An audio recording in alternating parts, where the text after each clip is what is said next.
Alhamdulillahi wa kafa. Wassalatu wassalamu ala Muhammadin Mustafa wa ala alihi wa ashabihi wa wafa. Rabbi shrah li sadri wa yassir li amri wahlul 'uqdatam min lisani yafqahu qawli.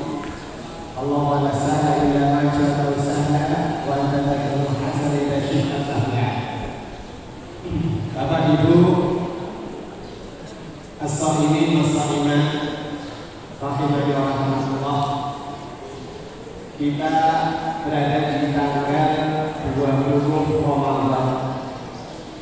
Berarti kita akan memasuki Ashhurul Awakhir min Ramadan, 10 akhir Ramadan. Maka tidak ada tausiah yang tepat untuk disampaikan kecuali adalah bagaimana saya memotivasi saya sendiri dan kepada Bapak Ibu semuanya untuk benar-benar bisa memaksimalkan di 10 akhir Ramadan. Paling tidak kalau saya membaca beberapa literasi,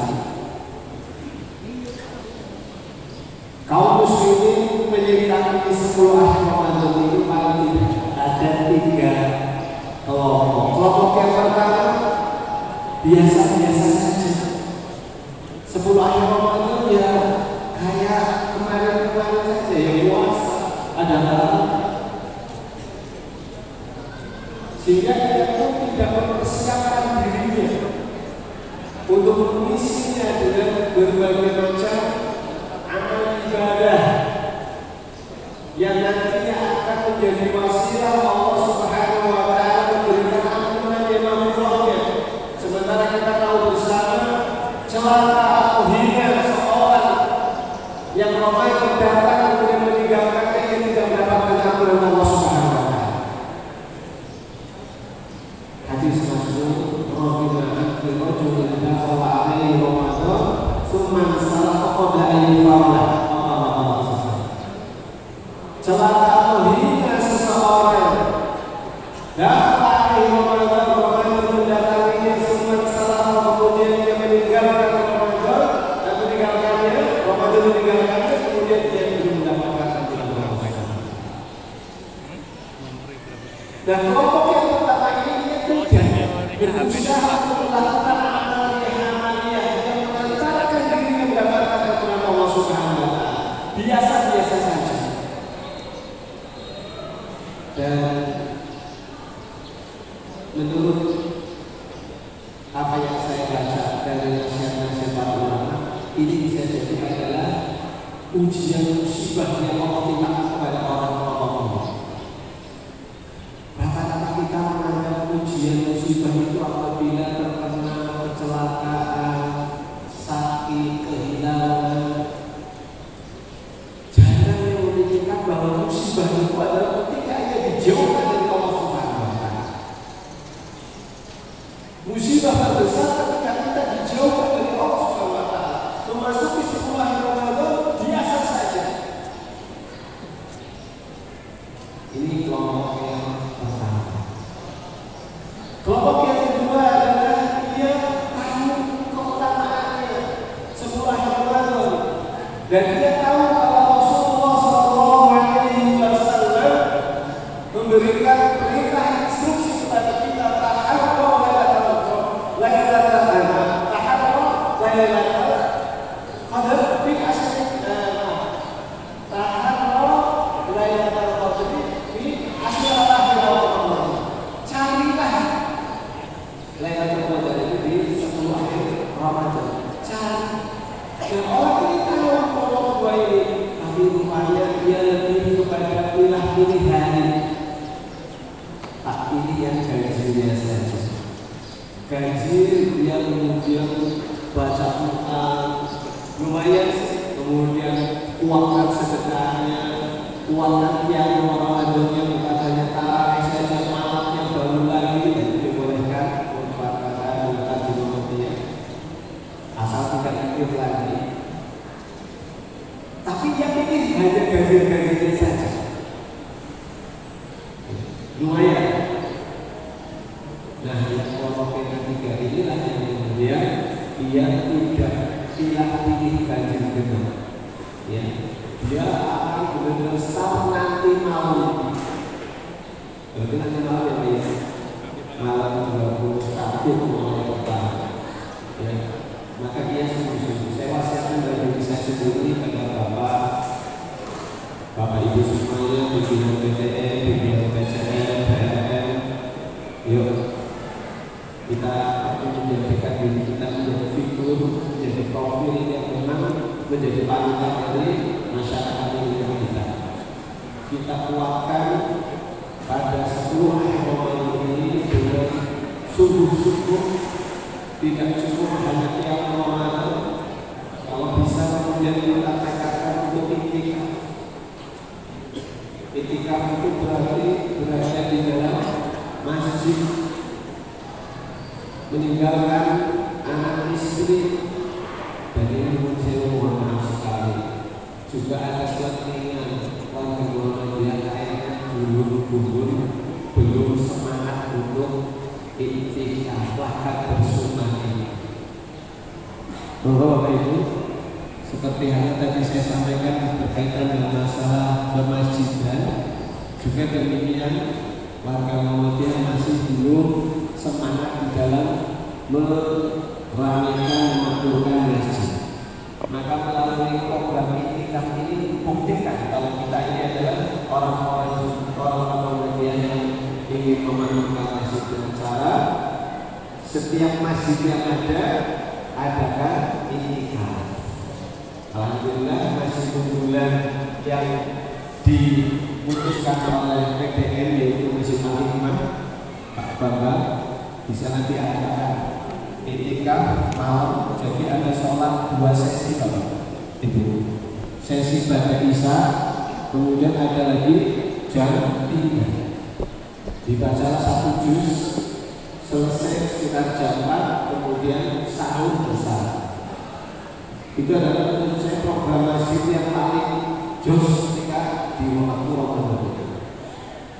Belum terlambat Bapak Ibu, silahkan para pengurus takmir masjid memikirkan ini.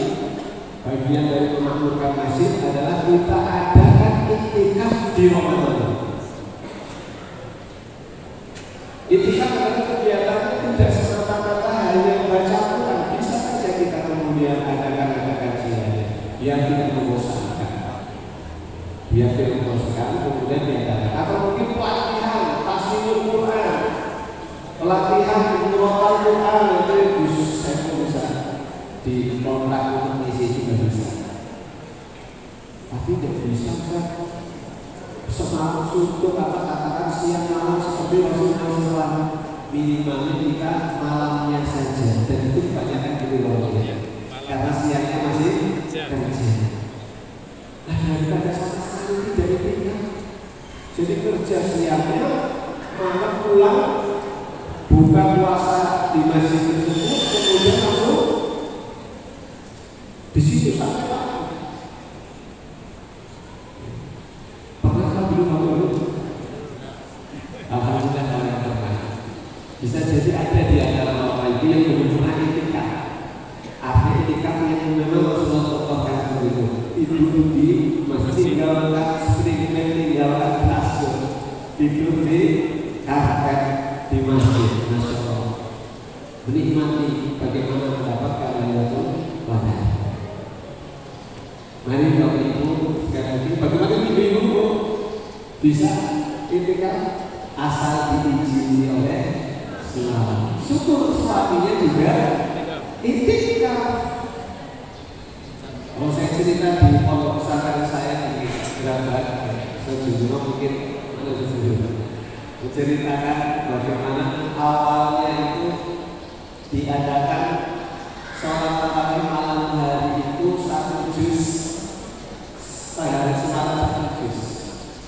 Khawatir para pengurusnya apa kira-kira ada dari zamannya. Subhanallah, juga kalau zamannya dari Madinah dari sejam dari mana apa itu membawa anak istri dan sekalian, karena sudah sebuah Ramadan biasanya sudah masuk libur sekolah, anaknya dibawa sekalian. Luar biasa. Itu adalah cerminan keluarga yang memang ingin menghidupkan layar kehidupan malam sebuah Ramadan untuk mendapatkan apa? Layar. Hampir setiap kita tahu bahwa itu adalah saya yang meminta lebih. Maka kalau boleh saya simpulkan bahwa seseorang yang memperhatikan 10 akhir Ramadan itu seperti halnya ketika sholat 5 waktu dia memperhatikan sholat subuh berjamaah. Sehingga bagaimana seorang muslim yang cinta masjid adalah dia hadir di sholat subuh. Dan bagaimana di bulan Ramadan adalah dia hadir di 10 akhir Ramadan. Tentunya kita semuanya ingin menjadi bagian dari orang-orang yang menghidupkan 10 akhir Ramadan. Karena Bapak Ibu, kita itu tidak tahu amal mana yang akan diterima Allah Subhanahu wa Ta'ala. Kita hampir semua yakin kalau dosa maksiat itu mesti ada catatannya. Betul. Apa ada dosa maksiat dan catatan? Ada enggak? Semuanya dicatat. Tapi kalau kebaikan amal soleh apa semuanya kemudian diterima begitu? Harapannya selalu diterima. Tapi kita tidak jamin kalau amal kebaikan kita itu diterima. Oleh karena itu sudah hasil bagi kita untuk memperbanyak amal soleh, karena tidak ada jaminan amal soleh kita selalu diterima. Sementara maksiat dan dosa selalu ada catatannya. Tentunya kita ingin nanti di hadapan Allah Subhanahu wa Ta'ala catatan kebaikan kita lebih banyak daripada catatan keburukan kita. Ini bagian dari motivasi pada diri saya sendiri mengujian bahwa itu bukan berarti kami sudah mengamalkan, tapi harapannya kita menyampaikan dan bersama-sama kita melaksanakan. Jamaah yang Allah, insya Allah dengan tekadnya kita 10 akhir Ramadan di masjid, maka kita paling tidak sudah bisa mengamalkan nantinya sholat 5 waktunya selalu mendapatkan takbir pertama ini. Saya sangat suka banyak membicarakan tentang hadis ini Bapak Ibu. Hampir setiap kita sudah sholat berjamaah, tapi masih ada di antara kita kadang baru ada. Lanjutkan pekerjaannya, mungkin lanjutkan rapatnya, belum padahal ada di sana keutamaan untuk selalu mendapatkan takbir pertama ini. Jadi target kita bukan hanya sholat jamaah, tapi target kita bisa mendapatkan takbir pertamanya ini. Man shalla lillahi jamaah arba'ina yawman yudrik takbiratul ihram imam kana lahu barakatan barakatun minan nar wa barakatun minan nifaq. Allah Ta'ala. Ya. Man shalla lillahi, siapa yang sholat lillah karena Allah Subhanahu wa Ta'ala berjamaah dalam keadaan berjamaah selama 40 hari berturut-turut, ya, yudrik takbiratul ihram imam, mendapatkan takbir pertamanya imam, berarti posisi selalu sudah paling tidak di terdepan atau belakang imam. Kalau banyak berarti pojok kanan. Karena lahu barakatan, maka baginya ada 2 kebebasan, jaminan dari Rasulullah Sallallahu Alaihi Wasallam, jaminan kebebasan. Kalau dari advokat tadi kebebasan dari penjara semua bahasa ya.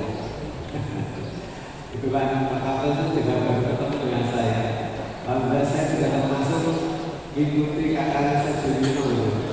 Selalu berusaha banyak kalau ya sebulan sekali minimalnya saya mendatangi perpisahan. Itu kalau kemudian izin saya pamit, insya Allah saya besok pulang. Murasanya itu Masya Allah. Berapa tahun ini? 18 tahun. Masya Allah. Itu jaminan kebebasan di dunia seperti itu. Nah ini Rasulullah SAW yang tidak pernah kaya, tidak pernah bisa memberikan jaminan